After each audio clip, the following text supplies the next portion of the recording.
नमस्कार, मैं एस्ट्रोलॉजर अनुज आपका हमारे इस यूट्यूब चैनल में हार्दिक स्वागत करता हूं। दोस्तों, आज एक ऐसे योग के बारे में बात करेंगे जिस योग के होने पर व्यक्ति को मानसिक चिंता का सामना करना पड़ता है, मानसिक समस्या बढ़ती है और कभी कभी व्यक्ति दरिद्रता की सीमाओं तक चला जाता है। उस योग को कहते हैं केमद्रुम योग। यह योग कैसे बनता है? अगर कुंडली में चंद्रमा अकेले बैठा हो, यानी चंद्रमा के पहले भाव में और चंद्रमा के बाद के घर में कोई ग्रह न हो और चंद्रमा के ऊपर किसी ग्रह की दृष्टि न हो, तो ऐसी दशा में केमद्रुम योग बनता है।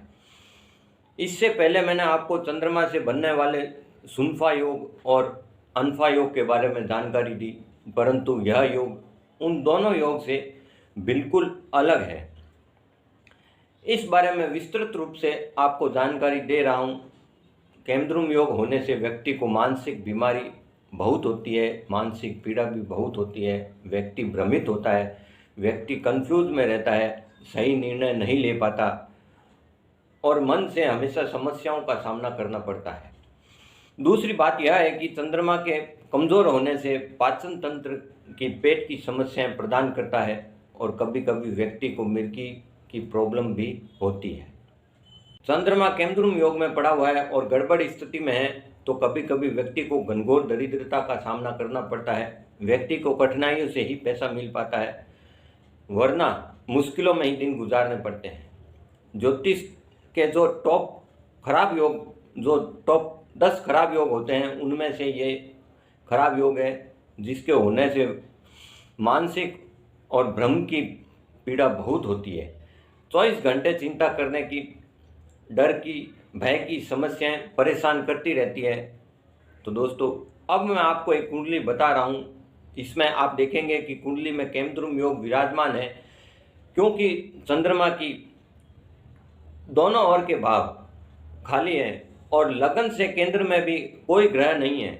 यानी इसमें जहां 6, 9, 12, 3 लिखा हुआ है वह है केंद्र के घर, वहाँ कोई भी ग्रह नहीं है, तो यह कुंडली केमद्रुम योग पूर्णतः दर्शाती है। यानी वह व्यक्ति गंदा, दुखी, अनुचित काम करने वाला, गरीब, दूसरों पर निर्भर और दुष्ट और ठग होगा और उसे मानसिक चिंताएं हमेशा रहेगी।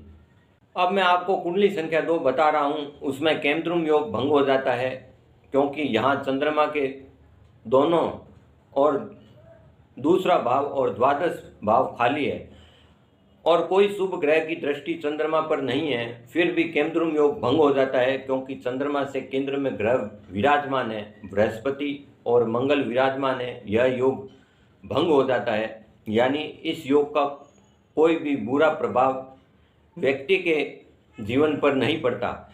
मान लीजिए आपकी जन्म कुंडली में केमद्रुम योग है, तो इसे मैनेज करने की समस्याओं से छुटकारा मिल जाए। हम इसको मैनेज कैसे करें? अगर आपकी कुंडली में केमद्रुम योग है तो यह उपाय करें। केमद्रुम योग चंद्रमा से बनता है, तो यह ध्यान करें कि भगवान शिव की कृपा से इस योग को आप ठीक कर सकते हैं। बेहतर होगा कि आप रोज़ सुबह शाम को ओम नमः शिवाय या नमः शिवाय का मंत्र का जाप करें, इससे बहुत फायदा होगा। और सबसे बड़ी बात है, केमद्रुम योग होने पर पन्ना या मूंगा आप धारण नहीं करें और साथ ही साथ मोती नग भी ना पहने। अर्थात जीवन में कभी भी आपने नग यानी स्टोन धारण ना करें, समस्याएं बहुत अधिक बढ़ सकती है। शिव पूजा करें नियमित रूप से और शिवलिंग पर गंगा जल युक्त जल से अभिषेक करें रोजाना। इसी से इस योग के प्रभाव से छुटकारा मिल सकता है। तो दोस्तों, आगे के वीडियो में आपको श्रीनाथ योग, चंद्र मंगल योग आदि कई योगों के बारे में विस्तृत रूप से जानकारी दूंगा। तो दोस्तों, आपने मेरा चैनल अगर सब्सक्राइब नहीं किया है तो कृपया कर लें और साथ में बेल आइकन दबाना ना भूलें, ताकि मेरे सारे वीडियो आप तक पहुंच सके।